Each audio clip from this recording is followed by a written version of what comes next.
Several heritage structures in the city of Bangalore have been razed to the ground or are languishing in neglect. Thanks to INTACH, efforts to preserve heritage buildings will soon receive a boost. An amendment to the Karnataka Town and Planning Act is on the cards. INTACH Bangalore plans to bring out a new list of heritage buildings in the city to append this law. See, the old heritage list we had done about a couple of years ago. After that, we have lost number of buildings which were very significant. And now there is a law, that is, there is an, they are making an amendment to Town and Country Planning Act, which will be amended, and that will see that the, heritage buildings are not going to be lost. So when they make that law, they need to append it with a listing. So what we felt was we need to make a listing of that, of Bangalore, and see that it is kept ready, and we can always help the government to append a act. So these buildings will get covered by this law. And we are doing it now because we don't have an authenticity on whatever we had made earlier, because most of them are lost. And we are trying to see that we give them a gradation, A, B and C, depending on the the value of the building. Either it is economic value, it is aesthetic value, it's a historical value. What is the importance of that building? Depending on that, we will grade the building.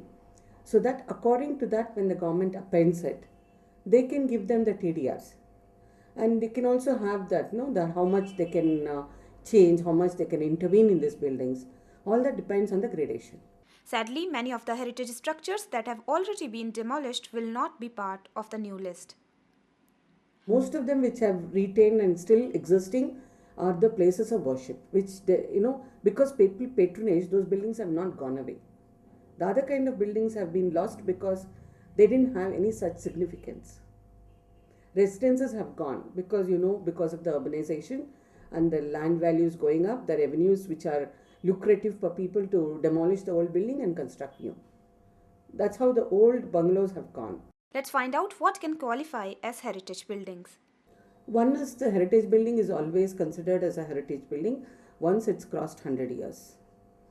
That's one criteria. There are other criteria also, like whether it has some historical importance and whether it has got any significance to the city concern, and whether aesthetically the building is very good. There are a lot of social, economical, all, we have to see all the parameters and then decide that it's a heritage building. Some of the heritage buildings that are likely to find their names in the heritage list are Vidhan Sauda, High Court, Kaban Park Library, Mythic Society, Mayo Hall, recently renovated Tipu's Armory, several old houses and religious places. The list includes famous landmarks as well as nameless structures hidden in narrow lanes. Apart from being the symbol of a bygone era, these historic buildings have immense architectural and cultural value. Many heritage structures in the Garden City have given way to modern buildings. The existing ones can be conserved through stringent norms. But this should be supported by people who are proud and aware of their heritage. In Bangalore with camera person Gauri, this is Garima for Real Estate Television.